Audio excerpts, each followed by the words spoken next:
लोग कंपेयर करेंगे जिन्होंने पिछली मौला जट देखी है वो करेंगे कि यार वो सुतार राय ने ज्यादा बेहतर किया था, इसने बेहतर किया। बहुत लोगों को एतराज है कि जो जट है वो ऐसे होते नहीं है, इतनी लंबे बाल, इतनी दाढ़ियां, ये वो इस तरह की दाढ़ियां होती नहीं है।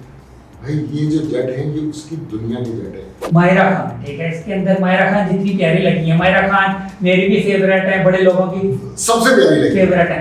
जो अली अजमत का उन्होंने कैरेक्टर बिल्कुल डिफरेंट लगे, मूंछों के साथ, बालों के साथ। हाँ, वो फिल्म में नहीं बचाना चाहता।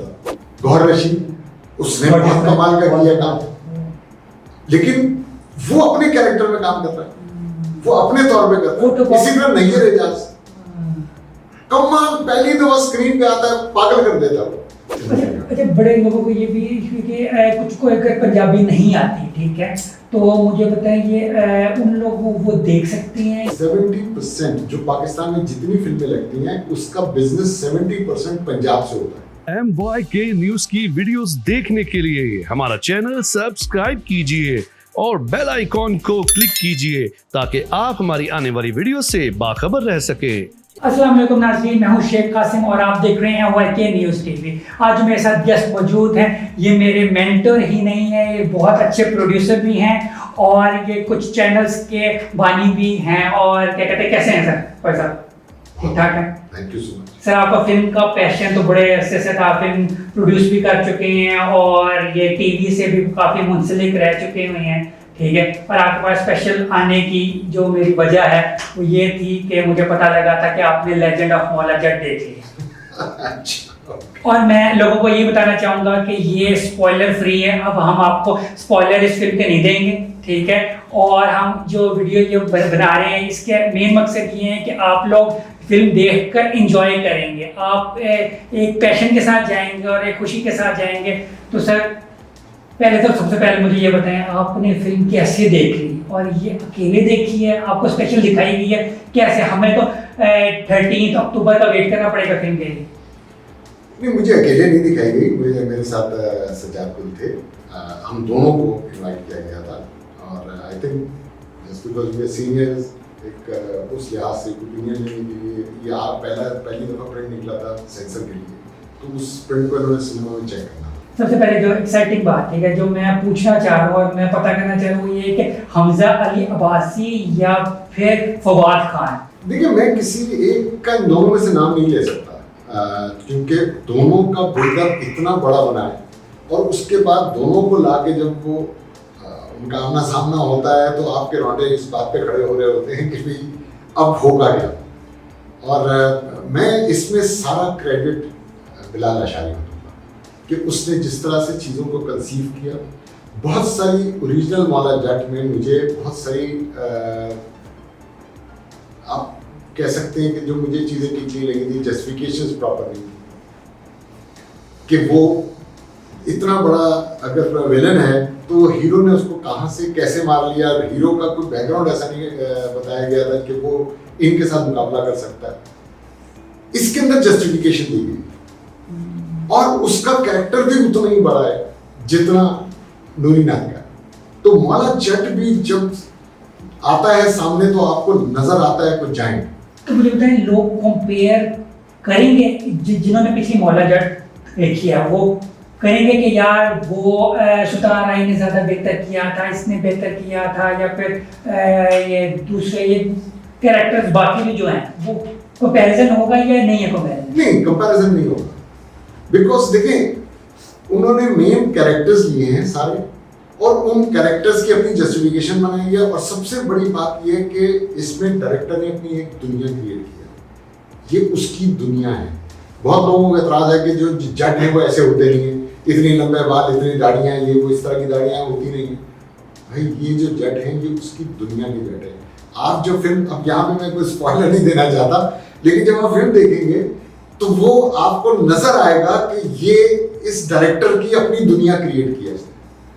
मैं आपको इतने हिंट दे देता हूँ कि उसकी दुनिया में बिजली नहीं थी, पुलिस नहीं थी, बारूद नहीं था, गाड़ी नहीं थी, ये उसकी दुनिया थी। उसने कोई पीरियड स्टैब्लिश नहीं किया कि ये किस मुल्क या किस खित्ते या किस दौर की ये कहानी है।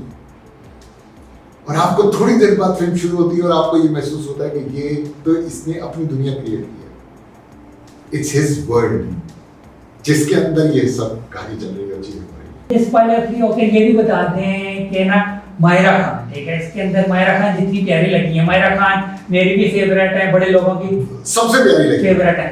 मायरा खान का उतना रोल है, हीरोइन है, क्योंकि जितने बड़े ये हीरो और उनका क्लैश है, ठीक है, हीरोइंस का इसमें अंदर है। नहीं देखिए, इसके अंदर जितने कैरेक्टर्स हैं ना, वो हर किसी ने अपने तौर पे बहुत कमाल का किया काम, चाहे वो मतलब 1-2 मिनट के लिए स्क्रीन पे हैं या 10 मिनट के लिए हैं या 20 मिनट के लिए हैं, वो जो जिस रोल में जहां आया है, वो एक कैरेक्टर आया है जो किसी को कॉपी नहीं कर रहा, वो अपना क्रिएटेड कैरेक्टर है उनका।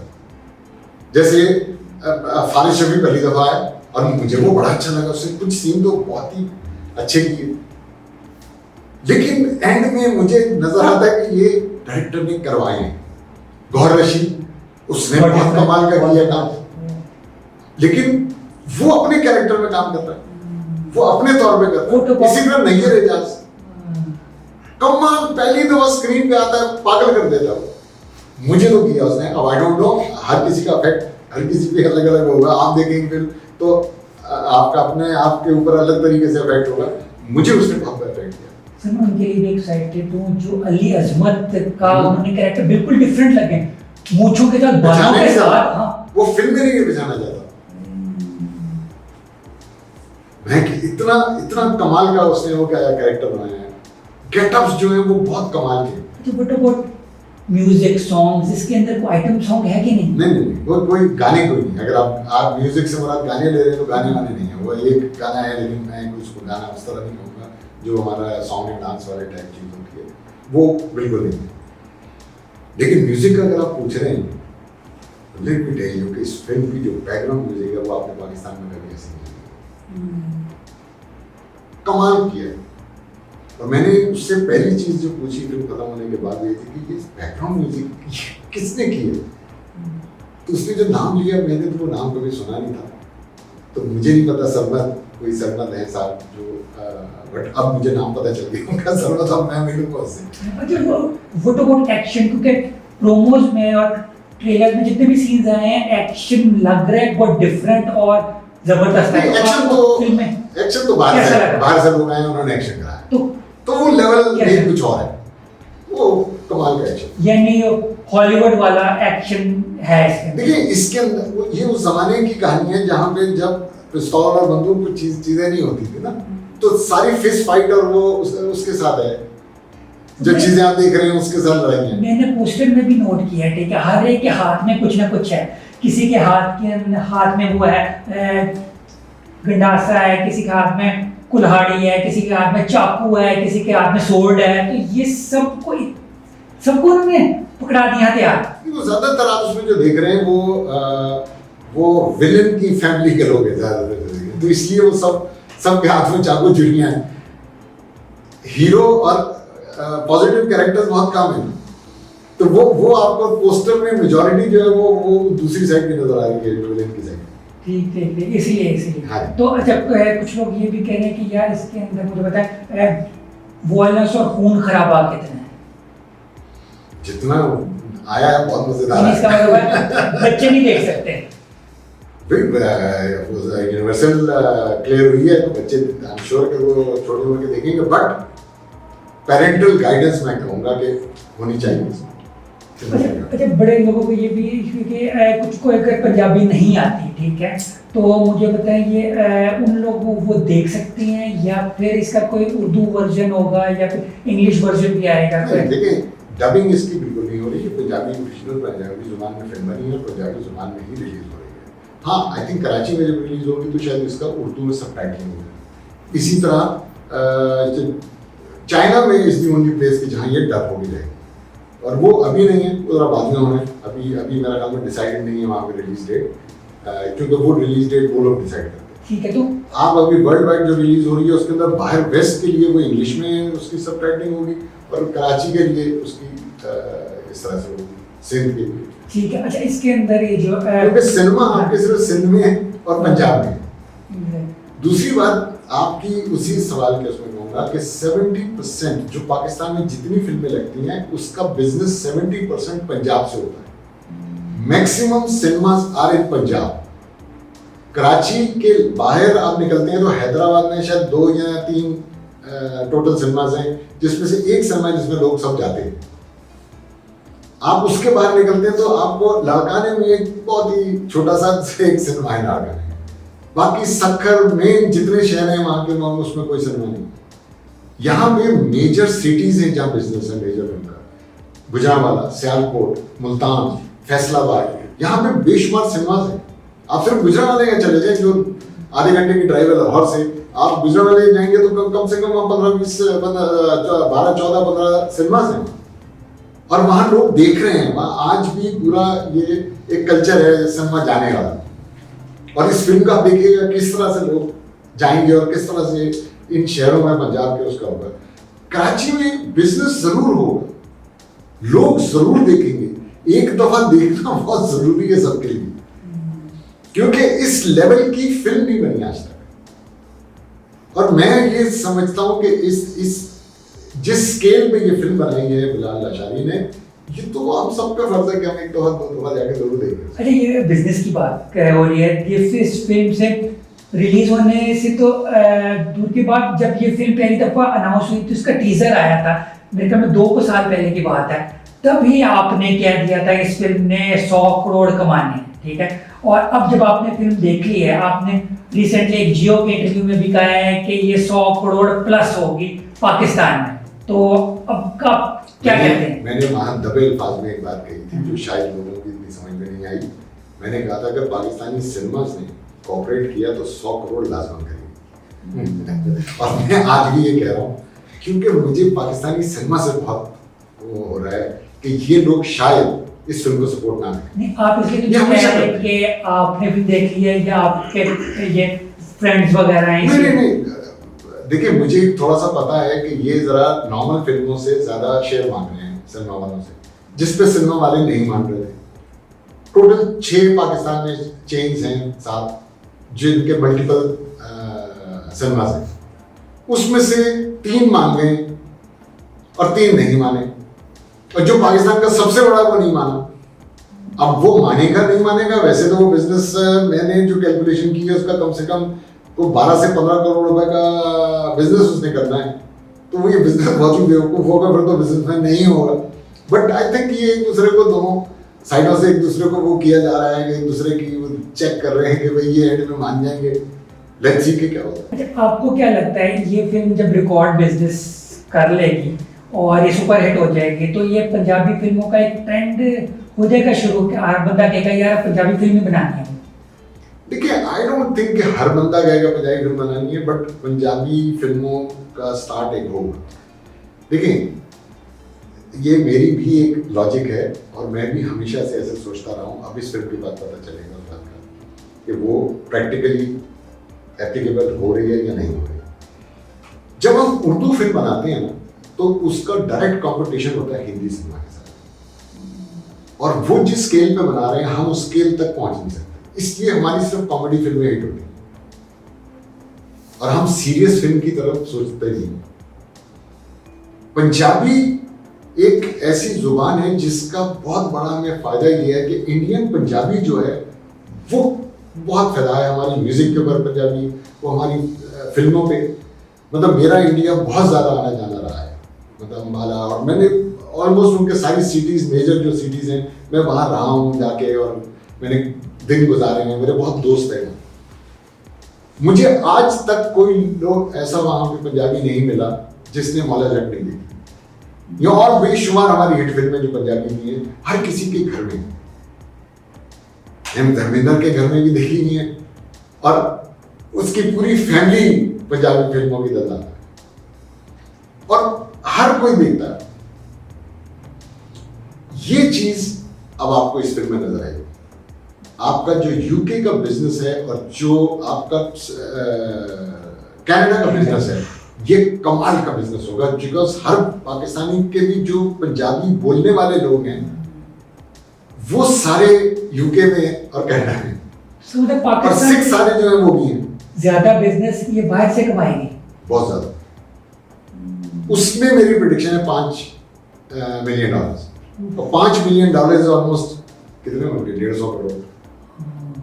ये अगर मैं इसमें कोई उनका हिंदी स्पीकिंग काउंट नहीं कर रहा, मैं सिर्फ पाकिस्तानी पंजाबी और इंडियन पंजाबी की बात कर रहा हूँ, इन सब ने देखनी है और इससे $5 मिलियन आएंगे।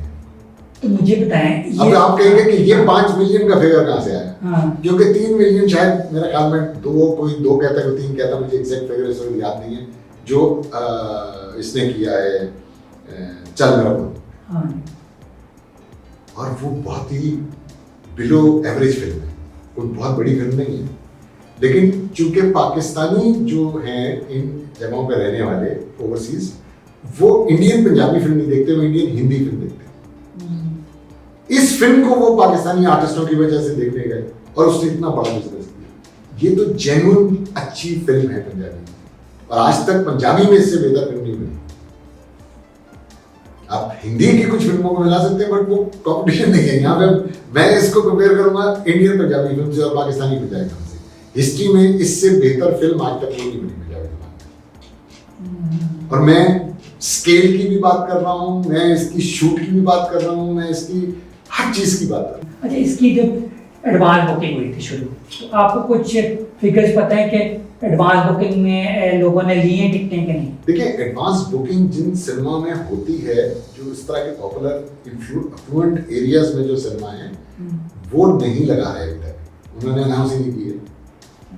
तो इस वजह से कोई बहुत बड़ी आपको एडवांस नजर नहीं आ रही। लोग परेशान हो रहे हैं, वहां जा रहे हैं, पता चलता है कि या तो एडवांस नहीं खुलेगी, जो कराने वाले भी है। अब उनको समझ नहीं आ रही कि एडवांस खुली है नहीं खुली। जो देखिए, जो पैकेजेस मॉल के करीब एरिया में रहता है, जो हमेशा फिल्म वहां देखता है, वो तो बहुत कंफ्यूज हो रहा है ना कि वहां देखने के बाद कि मैं अब कहाँ जाऊँ, यहाँ नहीं आ रही, फिर वो अस्यूम करता है कि शायद कहीं नहीं लग रही।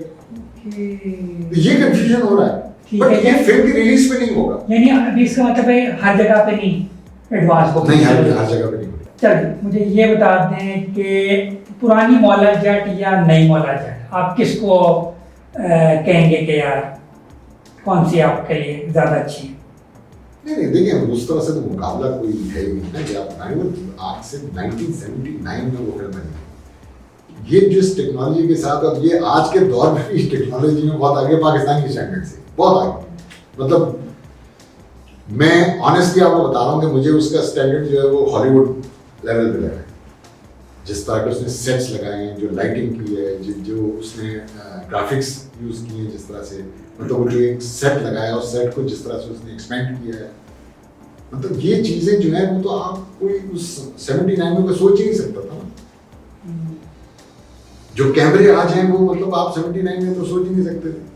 तो कोई कंपैरिजन उस तरह नहीं है। हाँ, अगर आप कह रहे हैं कि उसके डायलॉग्स, तो यस, इसके डायलॉग्स कम नहीं है। एक्टिंग स्टैंडर्ड तो आप उसमें जो एक्टिंग स्टैंडर्ड था, इसका बहुत आगे है उससे। आप एक मुस्तफा कुरैशी को कहेंगे कि वो एक उस फिल्म में शाइन कर रहा था, या चकोरी का कैरेक्टर था जो बहुत अनयूजुअल था। इसमें हर आदमी ने कमाल किया। मतलब इसमें मैं कभी एक्सपेक्ट नहीं करता था कि चकोरी का कैरेक्टर जो है वो हुमायूमा कर सकती है, और हुमायूमा ने जितनी अच्छी एक्टिंग की है, कमाल कर दिया। मुझे एक कोई नेगेटिव चीज बता दें, एक चीज के यार कि ये कैरेक्टर कमजोर था, यहाँ से ये कमजोर थी, कोई एक चीज बता दें। मैं ऑनेस्टली मैं नहीं ऐसे आपको बता सकता कि क्या वीक थी। हो सकता है लोगों को कोई चीज नजर आए उसमें, ऐसा नहीं है। तो टाइटैनिक में भी मैं जो बहुत लोग मिले जिनको टाइटैनिक में कोई चीज पसंद नहीं आई, या बहुत लोग मिले जिनको एवेटार में नहीं पसंद आई, क्योंकि किसी एक ने तो मुझे कहा मुझे गेटअप नहीं पसंद आए, तो मैं इसका क्या बिल्कुल वो ना वीडियोस भी आएंगे, एवेटार में 10 गलतियां, ठीक है, टाइटैनिक में 20 गलतियां। वो तो गलतियां निकालने वाले हर चीज में निकालते हैं। मगर जो फील है, ठीक है, फिल्म देखकर पता लगता है यार बंदा फिल्म देख रहा है। मेरे तो दिल पे असर हुई, और मैं हालांकि उस सीट पे था जो पूरा आदमी लेट के भी देख सकता है, लेकिन मेरे से लेटा नहीं जा रहा था, और मैं बहुत टेंशन में उस फिल्म को देखा। और स्पेशली वो जो सेकंड हाफ है, इट इज माइंड ब्लोइंग। जो फिल्म का सेकंड हाफ, माइंड ब्लोइंग, आपके रोंगटे खड़े हो रहे होते, आपको समझ नहीं आ रही होती। उसने जो ट्रीट किया है इनका सामने आना और एक दूसरे के सामने आना, जिस तरीके से ट्रीट हुआ है, एक डांस हो रहा है, वो चीज हो रही है, ये चीज हो रही है, वो आपस में जो किया इसने, और जो बैकग्राउंड म्यूजिक है वो भी कमाल है। तो इसका मतलब है ये सिर्फ बड़ी स्क्रीन पे ही देखने का मजा है, टीवी स्क्रीन या फोन के स्क्रीन पे नहीं। नहीं, ये बड़े स्क्रीन, बड़े स्क्रीन बड़े। आप अपने जिस्म के हिस्सों को भी इंजॉय कर पाएंगे ना वो फिल्म, तो उसके लिए सिनेमा में बैठा होना बहुत जरूरी है। और मुझे जो अफेक्ट हुआ, मुझे ये बाद में पता चला कि मैंने जो प्रिंट देखा है ये भी एटमॉस नहीं है, और मैं पागल हुआ था उस फिल्म में, उस प्रिंट में जो एटमॉस नहीं था। और एटमॉस होने के बाद ये क्या होगी, मैं वेट कर रहा हूँ कि 13 तारीख को मैं फिल्म देखूँ। अच्छा, ये आपको पता है कि कितने बजट की फिल्म थी? देखिए वो ऑफिशियली वैसे तो नहीं बोल रहे, बट अगर आप मुझसे इनसाइट सुनना चाहते हैं तो आपको जरूर बता सकता हूँ कि मैंने बीच में कुछ लोगों से सुना 30 करोड़, और इनके बहुत करीबी लोगों से। मैंने नाम से खुद कभी पूछा ना, उन्होंने खुद कभी मुझे बताया, लेकिन उनके बहुत करीबी लोगों में से कुछ ने कहा कि मुझे 30 करोड़ का है और किसी ने 35 का है, इसके बीच में। और अब तो खैर 5 करोड़ और आप ऐड करेंगे जो उसकी, ये मुझे पता है कंफर्म कि इसकी जो प्रमोशनल एक्टिविटीज हैं, रिलीज एक्टिविटीज हैं, उसके ऊपर डिस्ट्रीब्यूशन ऑफ द फिल्म, जो अभी मार्केटिंग ऑफ द फिल्म, उस पर तो 5 करोड़ रुपए। चलें, थैंक यू वेरी मच, आपने बहुत टाइम दिया, बड़ी ज़बरदस्त बातें हुई, और हम होप करते हैं फिल्म कामयाब हो और इससे वजह से पाकिस्तानी सिनेमा इंडस्ट्री को बहुत बड़ा बूस्ट मिले। That's all, and I'm sure होगा, फर्क तो आएगा, बिल्कुल आएगा। Thank you very much. इसी के साथ मुझे शेख कासिम को और राशिद ख्वाजा साहब को इजाज़त दीजिए। अल्लाह हाफिज़।